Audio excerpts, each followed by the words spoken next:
Y muy buenas a todos y a todas, ¿cómo están? Espero que anden muy bien, que hayan tenido una gran semana. Y pasó mucho tiempo, pasaron 2 semanas, después ya de bastantes días pude sentarme a grabar. Ustedes saben que en el último video les comenté que iba a pasar por una cirugía. Gracias a Dios todo salió bien, ya me siento mucho mejor. Y bueno, no podía estar sentado como tal en la compu, así que bueno, no podía grabar. Y ahora sí, puedo estar más rato y por eso toca grabar. Toca grabar porque, bueno, pasaron muchas cosas. Tampoco quiero hacerlo al video extremadamente largo porque con toda la información que tengo que estuve viendo podría clavarme acá 3 horas, 4, pero no es la idea. De hecho, escribí justamente un informe que es bastante largo, bastante extenso. No vamos a ver todo esto, sino que vamos a analizar un poco por arriba y se los voy a estar dejando justamente en la descripción del video para que puedan leerlo. Fíjense, ¿qué estuvo pasando? ¿Qué ocurrió en abril? En la última reunión del FOMC, la Junta de Gobernadores decidió mantener los tipos de interés en los mismos niveles. La inflación en Estados Unidos sigue por encima de los objetivos de hace media década, o sea, hace más de 5 años está por encima del 2%, la inflación oficial estamos hablando, ¿no? Y la guerra arancelaria, junto a los conflictos geopolíticos en Medio Oriente, no permitieron que el CPI y el PCE se reduzcan en el mandato republicano. Y acá vemos justamente el dato. ¿Cuál es el dato? Que está en 3,75 la inflación. Está alta directamente. Si nosotros vamos más en el tiempo, ponemos 5 años, vamos a ver que la última vez que estuvo debajo del 2%, vamos a escribir acá, desde julio 2022. Entonces prácticamente hace media década nos vamos acercando hace más de 5 años, yendo al 6 y, por qué no, 7 8 años por encima del 2%. ¿Esto quiere decir que se viene una crisis como tal? No necesariamente, pero sí salta las alertas como para que tampoco hay que tomarlo muy a la ligera este problema, ¿no? Sino que hay que tener justamente todos los focos encima para decir, che, que no se nos dispare la inflación porque va a ser un grave problema. Y debido a esto, las expectativas del mercado para la próxima reunión de la Reserva Federal indican que las tasas federales se van a mantener en los mismos niveles, en el mismo porcentaje. Y acá vemos justamente la página. Actualmente tenemos las tasas de interés en 3,50, 3,75, en donde más o menos está la inflación, como veíamos acá, que está en 3,75, y hay un 98,7% para que en la reunión del 17 de junio las tasas no se recorten porque hay un 1,3% de probabilidades de que se recorten, sino que en realidad se mantengan. ¿Y qué podemos ver además? Y la visión de posibles recortes durante los próximos trimestres, o sea, estamos hablando de los recortes de las tasas federales, recuerden, tasas federales igual a tasas de interés, cambió hacia no reducir las tasas durante el resto del año. Y acá es donde podemos ver esta tabla de porcentaje, en el cual le vamos a hacer un pequeño zoom para que se vea mejor. Ahí está. Vamos a hacer zoom y fíjense, ¿qué vemos acá? Que en el recuadro azul son las tasas actuales. Las tasas amarillas serían los posibles escenarios hacia el 2027. Y el azul sería hacia donde espera por el momento en el mercado con mayor probabilidad, en donde estaría ese mismo escenario. Entonces, ¿qué vemos acá? El 17 del 6 de 2026, el 29 del 7 de 2026, el 16 del 9 de 2026, el 28 del 10, el día de mi cumpleaños, 2026. Miren, el día de mi cumpleaños tenemos una reunión de la Fed. Y el 9 del 12 de 2026 acá. ¿Qué quiere decir? Que para la próxima reunión el mercado espera el 98,7% de que las tasas de interés se mantengan en el mismo nivel, 3,50, 3,75. El 29 del 7, el 94,6% del mercado espera que se mantengan las tasas en el mismo nivel. Y así, ¿hasta qué? Hasta diciembre de 2026, que se espera que no haya recortes de tasas. De hecho, para 2027, en la primera reunión del año que viene, que va a ser el 27 de enero, se espera que las tasas aumenten 0,25%, 25 puntos básicos. Entonces, ¿qué vemos acá? Que, claro, como tiene una inflación elevada, y tampoco está muy fácil que digamos la situación política interna en Estados Unidos y la internacional, la geopolítica. Bueno, Están diciendo, che, al final no vamos a poder recortar la tasa como quería Donald Trump. Y hay un cambio en la presidencia del Banco Central. Jerome Powell ya se fue y aparece el nuevo presidente, que ya iré armando un nuevo video para hablar sobre eso porque se vienen novedades. Pero todos estos años venimos hablando de Jerome Powell, ya no más, ya no está más. Y que vemos el PCE subyacente, que es la métrica de inflación en la que la Fed se centra más, subió a un ritmo anualizado del 4,4% en el primer trimestre. No hay señales de desaceleración y en los últimos meses la medición interanual ha ido en la dirección equivocada. Entonces estamos viendo acá que tanto la línea azul como la línea amarillo se están viendo al alza, se están moviendo para arriba y se están alejando del objetivo de la Fed, que es el 2%, que recuerden que el 2% tiene que ser el techo, no el objetivo como tal, de que lo tenemos que mantener acá porque es el piso, no, tendría que ser el techo y no lo están pudiendo lograr. Entonces, acá, ¿qué vemos? La proporción creciente de categorías que experimenta una inflación del 3% e incluso el 4% indica que esto no es solo un problema energético y de tarifas, sino que es un problema estructural. En la siguiente gráfica podemos notar el diferente porcentaje de ítems que, antes de la pandemia, la mayoría rondaba con el objetivo estimado de la Fed, pero en los últimos años superó el límite y es la nueva base de precios de la economía. Por eso el Banco Central estadounidense está decidiendo mantener los tipos de interés en niveles más altos, para prevenir una posible segunda ola de inflación. ¿Y qué vemos acá? Vamos a mirar que el 26% de los ítems estaba por debajo del 2%, después el otro 24% estaba por encima del 3% y la mayoría estaba rondando el objetivo de la Fed. ¿Y qué nos encontramos ahora? Que en 2026 solo el 15% de los ítems del PCE, que recuerden que la inflación que más presta atención la Reserva Federal de Estados Unidos para decidir qué hace con las tasas de interés, está por debajo del cero y después el 57% está por encima del 3%. Entonces, si nosotros vemos que el objetivo debería ser 2% y más de la mitad de la canasta está por encima del 3%, entonces están lejos de lograrlo. Y acá hay más datos en el cual se van a poder tomar el tiempo después para leerlos porque justamente les estuve dejando explicación de lo que pueden ocurrir con las tasas. Seguimos adelante. Los rendimientos reales de TIPS apenas se movieron. ¿Qué son los TIPS? Básicamente son los bonos SER. Son bonos estadounidenses que ajustan por inflación y te pagan una tasa por encima de la inflación. Que vale la redundancia, pero quiero ser repetitivo y claro para que esto se entienda. Estos tipos reales están muy por encima de la propia estimación de la Fed sobre el tipo neutral a largo plazo de alrededor del 1%, lo que sugiere que el mercado piensa que la Fed necesitará mantener tipos significantes más altos de lo que espera para contener la inflación. Entonces, ¿qué quiere decir esto? Que el objetivo de la inflación de la Reserva Federal es desde el 2%. Y por el otro lado, los TIPS, el techo es un 1%. El 1%. Entonces, la inflación general tiene que estar como mucho en el 2% y los bonos SER estadounidenses, para que se entiendan, tienen que estar como mucho la tasa de pago por 1%. Y está por arriba. Y eso lo podemos ver justamente en este tipo de métricas, que son justamente, esta es la expectativa de inflación en los próximos años por parte del mercado. Después acá están justamente los TIPS, que son los que ajustan por inflación.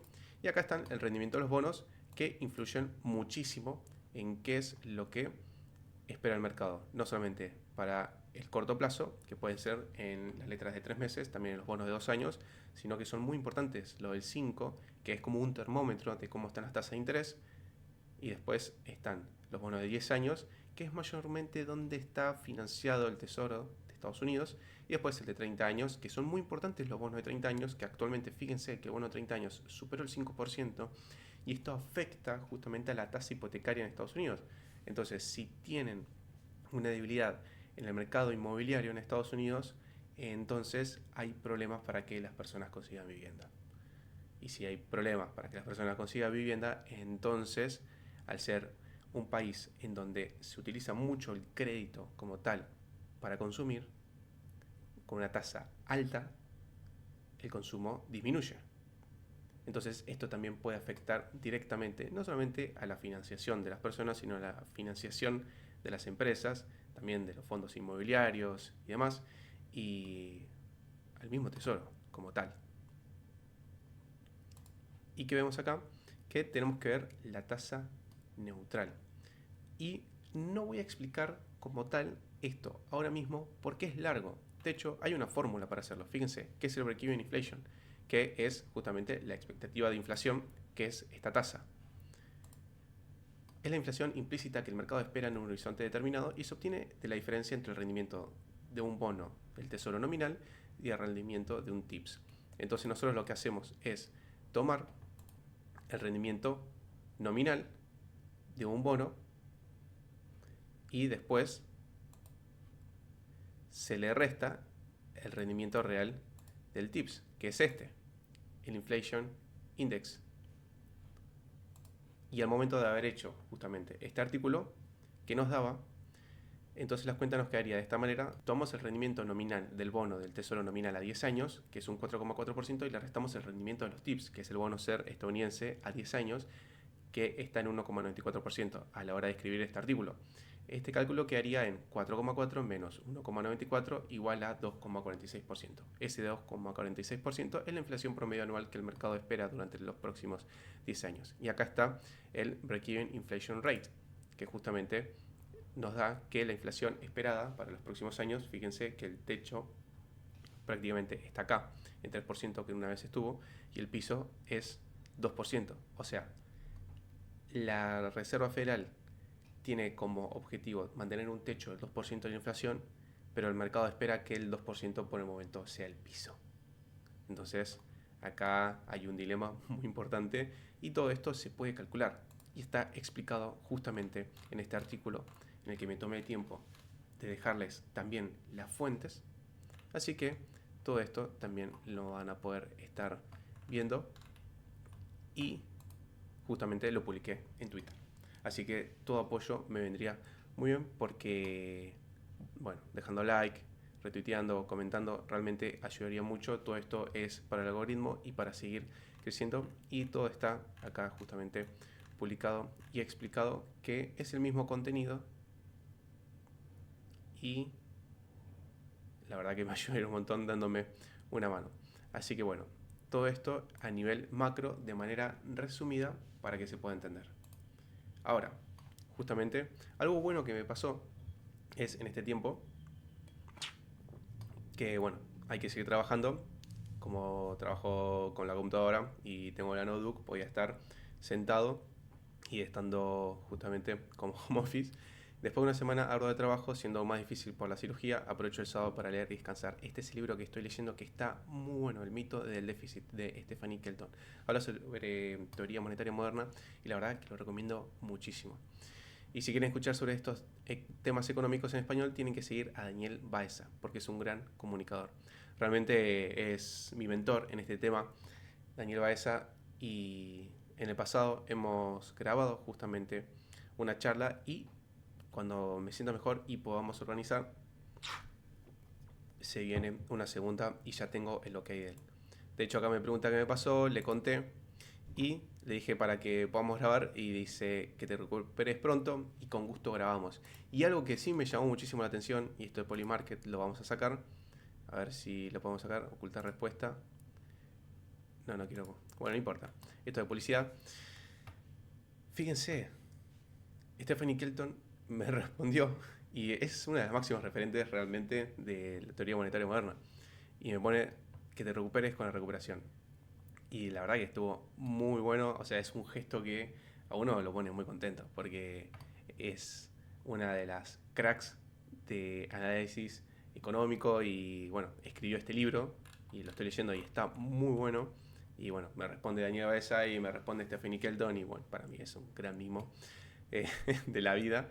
Y justamente les recuerdo eso mismo, de que hace tiempo ya, hace más de un año que se va a venir la segunda entrevista, yo grabé una charla con Daniel Baeza y le voy a dejar el tráiler que dura un minuto. Lo que sucede es lo que yo siempre digo, que no caigo muy bien por decirlo. Todo activo, Bitcoin incluido, está sujeto a las mismas reglas de gravedad. Entonces, ¿cuál es esa regla de la gravedad? La liquidez. Entonces, si la liquidez se esfuma, se evapora, todos los activos caen.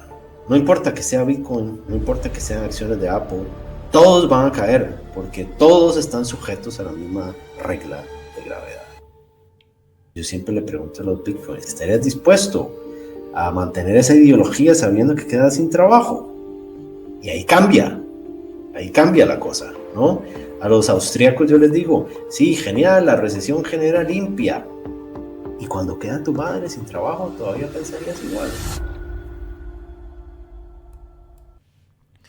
También les voy a estar dejando el enlace en la descripción para que puedan verlo. Pasó hace más de un año, pero tiene explicaciones de cómo funciona la tasa de interés acá. Que vemos qué es el dinero, qué es la liquidez global, después qué es el colateral, qué es el dinero de los bancos.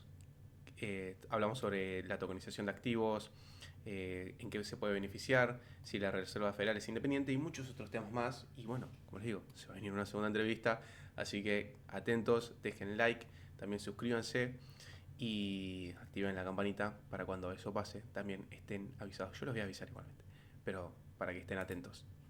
Entonces, ya directamente nos metemos a Bitcoin para ir finalizando el video.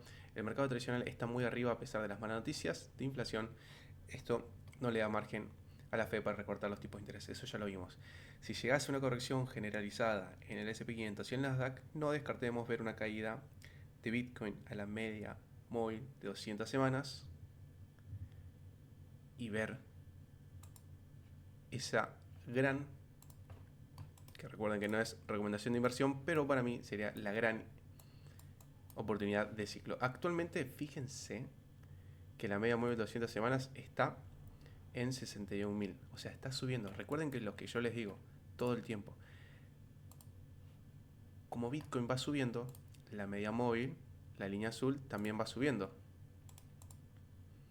Por ende, el Rolex Price, que es el precio promedio de compra de los inversores, también va subiendo. Que de hecho, por acá teníamos el indicador. Déjenme buscarlo. Rolex Price para Bitcoin. Y nos van a aparecer un montón de líneas y ya las vamos a eliminar. Esto, chau, chau. Chau, chau, todo. Adiós. Perfecto. Nos queda esta línea. Vamos a poner la línea blanca. Y el Rolex Price está en 54.000. O sea, hay una diferencia de una caída desde la media móvil 200 semanas al Rolex Price de un 11%. Entonces, tampoco nos vamos a poner sumamente codiciosos si vemos a Bitcoin en la media móvil simple 200 semanas. Acá en 61.000, ¿no? No nos vamos a poner codiciosos. Porque claro, siempre hablamos de la codicia de decir, el mercado está subiendo y no vendemos. Pero también está esa codicia de quiero que caiga más para comprar más barato. Y sí, en el pasado vimos cómo Bitcoin cayó por debajo de la media móvil 200 semanas, que es la línea azul, y después cruzará a la baja la media móvil acá.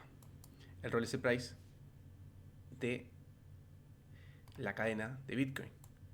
Fíjense cómo acá rebota en el Rolex Price y después se va para arriba. O sea, básicamente te dice, listo, es la última oportunidad, agarrala y nos vamos. Y se va para arriba. Fíjense ese detalle semanal. Si nos vamos a diario, vamos a ir para allá. Vamos para acá, fíjense en diario. Básicamente dio un margen de un solo día de tocar la media móvil de 200 días, porque acá estaríamos en diario, y el Rolex Price, o sea, el precio promedio de compra de los inversores de Bitcoin. Ahora vamos a semanal de nuevo. ¿Y qué vemos? Que tuvimos desde el pico de ciclo, desde acá, fíjense, tuvimos un retroceso, un impulso, un retroceso, un impulso, y yo no descartaría nuevamente un retroceso al Rolex Price. Yo no descartaría un retroceso a esta zona. Sería entre los 60.000 y los 54.000. ¿Por qué? Porque acá, ¿qué tengo yo? Tengo la media móvil 200 semanas y tengo el Rolex Price. Y en el pasado, ¿qué ocurrió? Vamos al anterior mercado bajista. Vamos al anterior mercado bajista, que fue en 2022, que este también lo viví. Tuvimos este movimiento similar, fíjense. O sea, fue hacia abajo, hacia arriba, hacia abajo, hacia arriba y después hacia abajo. ¿A dónde busco? Busco esta zona también. Tanto el rally de price como la media móvil de 200 semanas.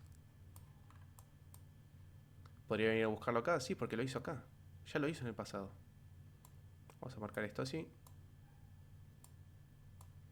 Ya lo hizo acá. Fíjense. Entonces, vamos a ver para que se entienda este movimiento. Este lo vamos a sacar. Fíjense la fractalidad del movimiento.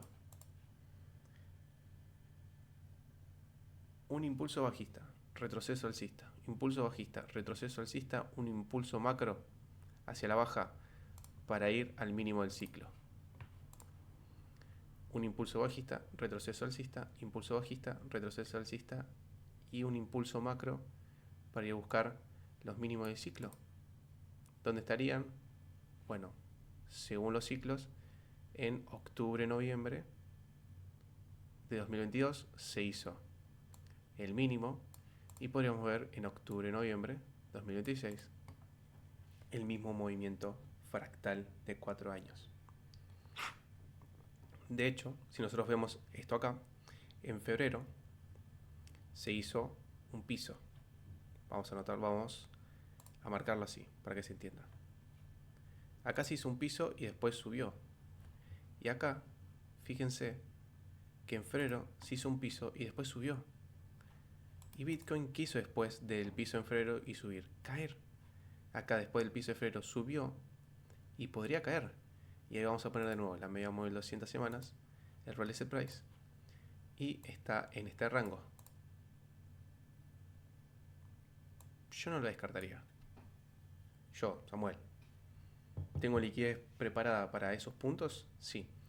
Si no llega, y es la primera vez en la historia de Bitcoin que Bitcoin mismo no llega al RSI price, y bueno, habrá que cambiar de estrategia. Pero a mí, los ciclos me dicen, y nos vamos a otro mercado bajista, que dentro del techo Bitcoin cae, impulso, retroceso alcista, impulso bajista en febrero, fíjense, retroceso alcista, y nos vamos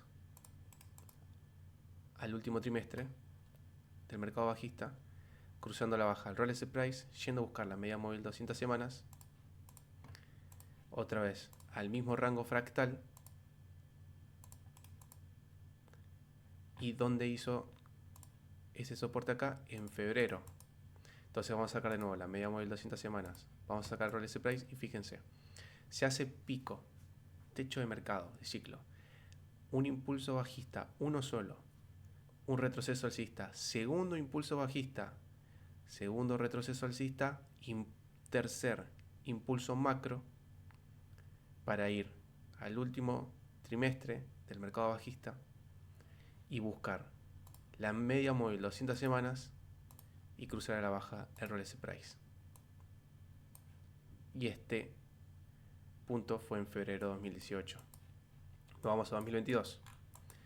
Hace el pico, impulso bajista, retroceso alcista, el primero. Segundo impulso bajista en febrero, hace el piso. Segundo retroceso alcista, tercer impulso macro para ir al cuarto trimestre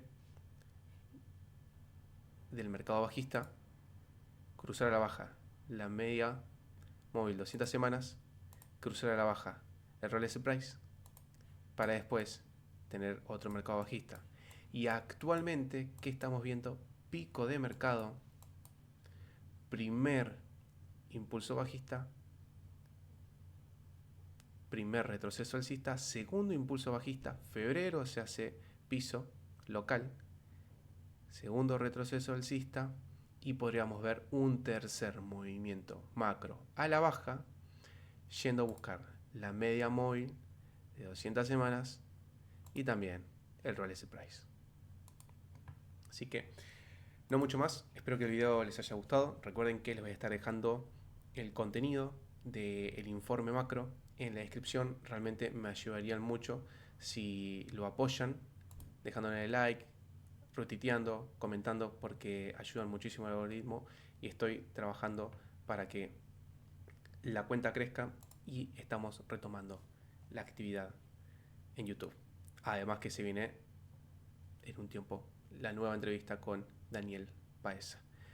Les mando un abrazo enorme, que disfruten el fin de semana y nos vemos en el próximo video. Chao, chao.